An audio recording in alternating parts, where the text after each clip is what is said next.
O listener, come closer. There is a silence in the forest that speaks louder than all the noise of the world. Beneath the soft rustle of Bodhi leaves, where dew clings to ancient roots and the breath of the earth rises like incense, a voice begins. Not from the lips, but from the heart. A voice passed down through centuries. A voice that once belonged to a prince who renounced his kingdom, a seeker who conquered Mara, and a teacher who walked barefoot across dusty plains to whisper truth into the ears of kings and beggars alike. You have been wandering through lifetimes, across births and deaths and rebirths, drawn again and again by the magnet of craving. Your soul has been etched with stories, with joys and regrets, but what binds you most is what you cannot release. The fire of desire when unguarded, when misused. Tonight, we speak not to condemn, but to awaken, not to shame, but to illuminate. For the gravest of sins are not merely actions, they are shadows that pass from one mind to another, one life to the next, shaping the suffering of entire generations. Sexual energy is among the most powerful forces in our human realm, divine when disciplined, destructive when defiled. The Buddha did not shun this truth. He saw it clearly, and with clarity, he taught not through repression, but through wisdom. For there are few sins in this world that echo louder in karma than those born of lust gone astray. So let us begin, not with judgment, but with stillness. Let the wind in the pines be our witness. Let the Dharma be our guide. Number 1. The defilement of innocence. There once lived a monk in the time of the Buddha who bore the marks of peace. His robe was clean, his voice soft, his eyes ever lowered, yet behind his pious form lay a restless, devouring hunger. His name was Sudama. In the monastery, he kept every precept outwardly, but inwardly, he harbored secret thoughts about a young village girl who came to offer alms with her mother. She was no more than 16, her innocence untouched, her gaze pure as mountain spring water. He would not speak to her, but he noticed her scent. He would not reach toward her, but he imagined her form in meditation. The Vinaya tells us that such impure thoughts, when clung to, ferment into actions. One morning, cloaked in darkness and desire, Sudama followed the girl into the forest under the pretense of seeking solitude. What transpired was a theft, not only of her body, but of her trust, her karma, her destiny. The child, broken and silenced, would never return to offer food again. And Sudama, his heart once burning with false holiness, collapsed beneath the weight of his transgression. When the Buddha was informed, he did not erupt in anger. Instead, he wept with the pain of 1,000 mothers. He called Sudama forward and expelled him, not merely from the Sangha, but from the shelter of the Dharma itself. Better to swallow molten iron than to violate the undefiled, the Buddha said, echoing the Dhammapada. The karma of such an act darkens many lifetimes. Sexual misconduct with minors, or with any being whose mind has not ripened, whose trust is freely given and recklessly shattered, is among the gravest sins. Not merely because of the act itself, but because of its echo. It destroys not only the body, but the spirit. It corrupts innocence and warps future love into fear. The Buddha taught that the first condition of right conduct is non-harming, ahimsa. And what greater harm is there than to steal the light from a young soul before it has found its path? In the Jataka Tales, one story tells of a jackal who dressed himself in a lion's mane to deceive a young deer. He waited by the water's edge, murmuring words of gentleness, then struck when the deer leaned in to drink. But his teeth left not just wounds, they left fear in the heart of the forest. From that day on, all deer fled the riverbanks, even in times of drought. One act of deception ruined the trust of a generation. So it is with the misuse of sexual power, especially when it involves the young, those without defenses. those whose hearts still believe the world is kind. In Buddhism, this is not merely a moral failing. It is a karmic fire. The offender is not only creating suffering in this life, but in the ones to come, for every being harmed becomes a thread woven into the tapestry of future rebirth. The trauma returns. The faces change, but the suffering remains until the karma is purified through great wisdom, deep repentance and unwavering right action. We live in an age now where images fly faster than thought, where temptation is a click away, where boundaries blur in the shadows of unguarded minds. But the Dharma does not change. The gravest sexual sin, the defilement of the innocent, is not a thing of ancient kingdoms. It is here. It dwells in the hearts of those who refuse to master their desire. Let us remember this. To touch a child's body is to crush a lotus before it blooms. To manipulate innocence is to shatter a mirror of one's own past purity. And the karmic weight of such an act is not erased by time, nor covered by robes, nor excused by power. The Buddha's path is the middle way, but there is no middle ground between purity and violation. There is only truth and the courage to face it. And so we walk on deeper into the forest of the self, guided by the lamplight of awareness. The next shadow awaits, not as grotesque as the first, but just as insidious. For not all sins scream, some whisper. Number 2. The betrayal of sacred trust. There is a bond more subtle than flesh, more sacred than ritual. It is the silent vow made between those who share the Dharma, teacher and student, mentor and disciple, guide and seeker. This bond is not sealed in ink or declared before an altar. It is sealed in trust, in vulnerability, in the surrender of one's inner world to the care of another. And it is this bond that, when broken through lust, becomes a grievous sin. Number 2. The betrayal of sacred trust. In the days of the Blessed One, a nun named Uppalavana, renowned for her meditative brilliance and deep serenity, had once been a noble woman. She left behind all worldly comforts to enter the Sangha, seeking freedom from the cycle of craving and rebirth. Her presence radiated peace. Even the winds around her kuti seemed to whisper more gently. A distant cousin, infatuated with her beauty and envious of her discipline, began visiting the monastery under the guise of bringing offerings. At first, his words were respectful, later laced with flattery, and finally they turned into coercion cloaked as affection. But peace often stirs the unrestful. The Vinaya recounts his trespass. One evening, when the forest had turned dark and the monastic compound quiet, he entered her hut and committed an act of violence, not just against her body, but against the sacred path she walked. His was not only a crime of desire, but of sacrilege. This teaching has ripples far beyond its historical context. When the monks learned of this, they were horrified. But the Buddha's words pierced deeper. Those who violate the Sangha violate the heart of the Dharma.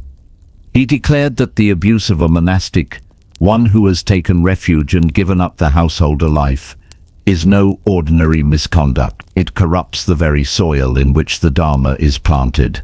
When someone opens their heart in trust, whether through reverence, devotion, or the innocence of seeking, that space becomes sacred. To touch it with selfish craving is to wound not only the individual, but the Dharma itself. In the Jataka Tales, the Buddha once recounted a life in which he was a great physician. A young prince, stricken by illness, came to him. The physician cured the prince's body, but grew greedy for the wealth and adoration that followed. He began prescribing false cures, bathing himself in praise, and seducing those who came to him in desperation. When he died, he was reborn in realms of suffering for lifetimes uncounted. Not because he failed as a doctor, but because he used the sickness of others to feed his own. Today we see echoes of it in spiritual communities where power is misused, where teachers seduce disciples under the guise of liberation, where charisma replaces conscience. A spiritual leader who engages in sexual manipulation of a devotee is not merely falling into temptation, they are betraying the very foundation of right intention and right speech. Likewise, when a teacher feeds on the trust of a student, when they use the student's openness to gratify lust, they poison the waters of refuge. The karmic stain of betrayal seeps deep into the roots of consciousness. The student loses faith not only in the teacher, but in the teachings. Their trust in goodness is cracked. Their path, now littered with doubt and shame, may take lifetimes to repair. This is not to say that love or attraction between two spiritual practitioners is inherently wrong. The Buddha never denied the humanity of feeling. But love that emerges from mutual clarity, respect and awareness is different from exploitation hidden beneath robes or dharmic speech. The former is a path, the latter a pit. Now imagine that pain within the container of spiritual refuge, where one comes to escape the world's cruelty, only to find it again, dressed in sacred clothes. Thus the Buddha warned the Sangha, let no one see the robes as armor against craving. Let no one use the Dharma as veil for misconduct. True purity arises not from appearance, but from vigilance, a heart that watches its own movements with honesty and care. O listener, consider this. Have you ever placed your trust in someone, only to feel it used against you? Have you ever spoken with a heart open, only to realize your words were received not with compassion, but with appetite? This is why the betrayal of trust through sexual misconduct is counted among the gravest.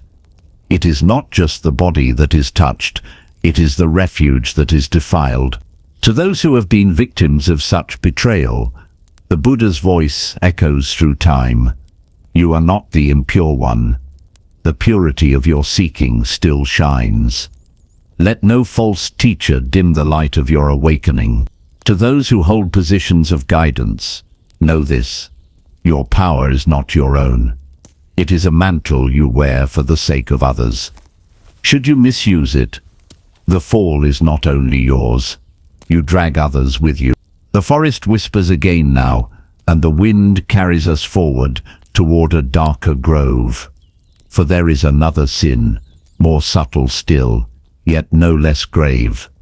One committed not with force or betrayal, but with silence. Number 3.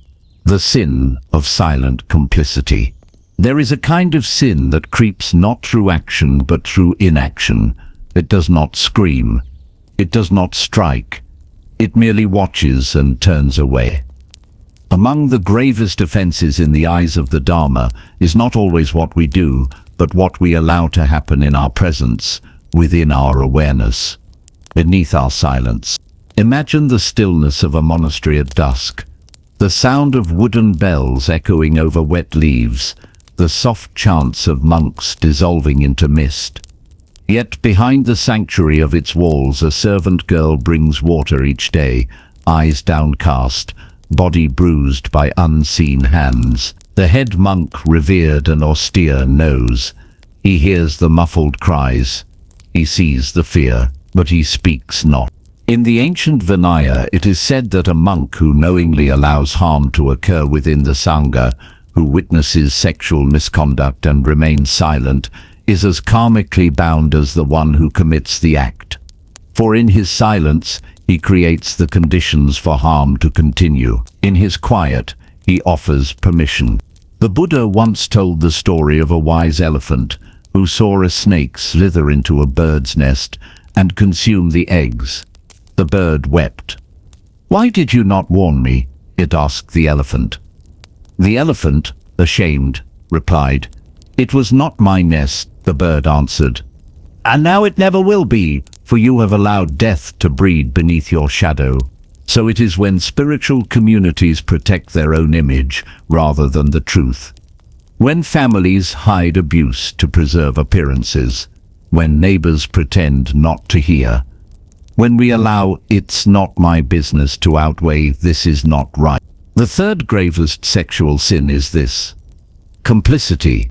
It is not merely the sin of perpetrators, but of enablers, of those who hold authority and turn their heads, of elders who hush the voices of the wounded, of communities that shame the victims instead of sheltering them.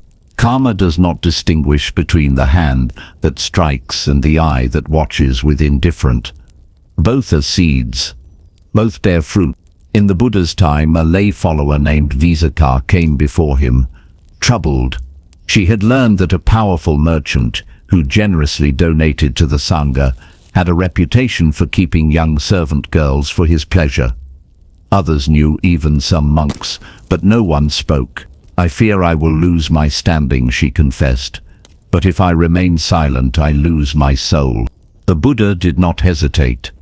"To speak the truth when it is dangerous is the heart of a bodhisattva," he said. "The one who protects the Dharma must first protect the innocent." Visakha confronted the merchant, denounced him publicly, and her voice awakened others. He was expelled, his karma set before him like a mirror. Though she lost the support of many, her spiritual merit shone brightly in lifetimes to come. To witness suffering and choose silence is to plant the seeds of that suffering in ourselves. In modern times, this sin takes many forms. When a teacher is accused, but his followers defend him blindly. When a predator is known, but their family hides the truth to keep the peace.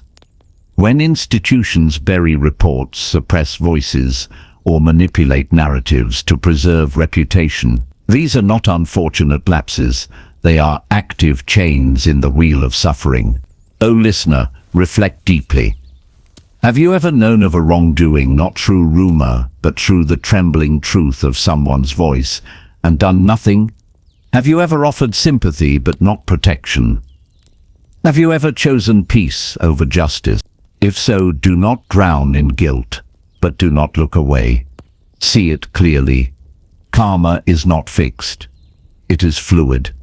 To turn away from the sin is to walk toward it. But to face it now, to speak where silence once ruled, is to purify the stream. The Dharma does not condemn, it reveals. And in that revelation there is The Dhammapada tells us, if one speaks or acts with a corrupted mind, suffering follows, as the wheel of the cart follows the hoof of the ox. But if one speaks or acts with a purified mind, happiness follows, like a shadow that never leaves. To speak truth is to unbind the wheel. To confront complicity is to step off the cart of unearned suffering. The forest stirs again. The night deepens. And ahead lies a shadow darker still, one not only of abuse or betrayal, nor of silence, but of desecration. A sin so grave, its echoes are felt not merely in one lifetime, but across generations. Let us take a breath before we enter. Number 4. The desecration of bloodlines. In the silence before dawn, when the stars still hold the memory of night, the forest remembers, not with words, but with weight, with a kind of grief that sinks into the roots of trees and whispers across lifetimes. This grief has a name, though it is rarely spoken. It is the karma of blood turned against itself, the gravest sexual sin that tears not only one soul, but an entire lineage, incest. This is the fourth, the sin that shatters generation. It is the sin that conceals itself most deeply. It wears the face of family, the voice of familiarity. It enters not through force alone, but through confusion, manipulation, control. A father, a brother, an uncle, someone meant to protect, but who instead becomes the predator. The home, meant to be a sanctuary, becomes the first battlefield of the soul. In the Jataka Tales there is one that is rarely told aloud. In it, the Bodhisattva was born as a village guardian spirit, invisible to humans, but tasked with watching over a single family. For years he observed their joy, the father a sculptor, the daughter a dancer, but as the girl grew, So did her father's darkness. One night, the spirit watched helplessly as the man crossed a line that forever severed the karmic bond between parent and child. The guardian spirit cried, not out of anger but sorrow, for the act did not end with that night. The girl's silence birthed shame. Her shame became mistrust. That mistrust became harshness to her own children, and theirs in turn.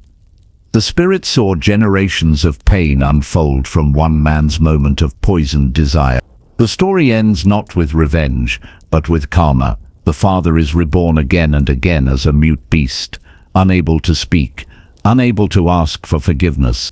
In the teachings of the Buddha, there is a reason why incest is not merely taboo. It is considered an offense against the natural order of human awakening. It confuses the sacred lines of relationship, where love becomes terror and safety becomes betrayal. The one place a child should be held in unconditional protection becomes the origin of trauma. Such a wound runs deep. It seeps into identity, into sexuality, into future relationships. Many people walk the earth today unaware that their fears, their mistrust, their inability to love, all trace back to this ancient wound. In the Vinaya, even among the strictest precepts, the rule is clear. No monk or layperson may engage in sexual acts with those within their familial lineage. To violate this is to violate not just the person, but the Dharma of rebirth itself. For family, in Buddhist understanding, is not just biology, it is karmic responsibility. We are born into families not by accident, but as echoes of past deeds, drawn together to learn compassion, restraint, forgiveness. To defile that sacred karmic bond is to spit in the face of our own past lives. And worse, it plants the seeds of suffering into the next. To sexually violate one's child, niece, sibling or cousin, even by coercion masked as affection, is not merely a personal failure. It distorts the web of human rebirth. It creates karmic entanglements that echo through generations like a cracked bell, resonating long after the hand has withdrawn. A woman once came to the Buddha, her hands trembling, her voice thin as a reed. She had been abused by her elder brother since childhood, and though the acts had stopped, the shame had not. "Am I impure, blessed one?" she asked. The Buddha looked at her and said, "The leaf that falls on the river is not the river. The wound that is made by another is not your nature. You carry pain that is not yours. It is his karma, not yours." And to the Sangha he said, "Let it be known, the violation of a family member is a crime against all beings, for it destroys the very foundation of trust. Where there is no trust, the Dharma cannot grow." How do generations shatter? Not with war, not with famine, but with silence. With unspoken wounds that pass from mother to daughter, from father to son. Children raised by those who never healed their own violation often grow confused, disconnected, angry. Some repeat the cycle, others close their hearts entirely. This is how karma works, not as a punishment, but as an echo. What is not healed is repeated. What is hidden becomes inherited. O listener, if you are among those who have suffered this, know that you are not broken. You are not the sin. You are the field in which another's weeds were sown. But you can still cultivate lotus. To those who have committed this act and walk still upon the earth, the time for denial is over. You may avoid human judgment, but not the Dharma. The stains of such acts follow you across rebirth. They fester until faced. There is no mantra, no offering, no retreat that can undo the karma. Only deep repentance, courageous confession, and the vow never to harm again. The Buddha once said, "Even the darkest night is broken by the faintest flame of mindfulness. Even the deepest wound can heal, if met with wisdom and love." This flame begins with truth. with the courage to name what has remained unspoken. Let us light that flame now. Let us walk with care, for the ground ahead is hallowed. We approach the final gate, a sin not of violence, nor silence, nor betrayal, but of deception. One that turns the Dharma into disguise. Number 5. The veil of the Dharma as deception. A sin cloaked in silence is dangerous, but a sin cloaked in the Dharma is deadly. This, O listener, is the final and most insidious of the gravest sexual sins, using spiritual knowledge, holy speech, or religious authority to seduce, manipulate, or justify sexual misconduct. Of all forms of delusion, this is the most difficult to unravel, for it dresses itself in robes, bows at altars, speaks the language of sutras, and quotes the Buddha while planting seeds of craving. Its poison is not only in the act, but in the way it distorts the very path meant to lead beings to liberation. In ancient times, long after the Buddha's parinirvana, there lived a wandering ascetic who had mastered many teachings. His tongue was skilled in recitation, his gaze penetrating. Wherever he went, crowds gathered. Women too came, some seeking refuge, others healing, others only to witness his rumored powers. But inside him stirred a storm he would not name. He began to tell his closest disciples that sexual union with an enlightened master could open the lotus of realization. That surrender of the body was surrender of ego. That the sacred could be awakened through transgression. At first few believed, but when someone bears the words of the Buddha, even falsely, many hearts soften, many guards fall, and so it began. Students giving themselves not from desire, but from reverence, not with lust, but with longing for truth. And this made the sin deeper still, because here it is not merely bodies that are violated, but the very gateway to awakening. This sin has taken many shapes throughout history. Gurus claiming divine sanction, monks quoting tantric scripture without context, teachers speaking of non-duality to dissolve consent. Each time, the Dharma is used not as a lamp, but as a curtain, and behind that curtain suffering breeds. The Buddha warned of this. He said, "One who misuses the Dharma for worldly gain, even sensual gain, is like one who dips a blade into honey. The sweetness may tempt, but the tongue shall bleed." In the Anguttara Nikaya, the Blessed One described the 5 kinds of false teachers. Among them, he placed highest danger on the one who preaches for praise, for followers, or for gratification, who emulates the Dharma as a fisherman casts a net.